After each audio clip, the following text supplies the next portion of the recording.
on 3 years ago that I sat there waiting for the freight train to come through. I'd lost my job, couldn't pay the rent, ended up crashing my car, and I'm homeless, and then my dog died. I forget when the freight train actually come through, but I just sat there waiting.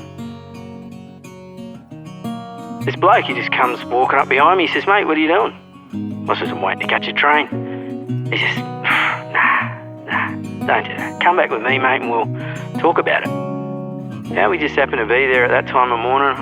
It was dark, it was cold. No reason for him to be walking around. But he just was. Starting a conversation can save a life.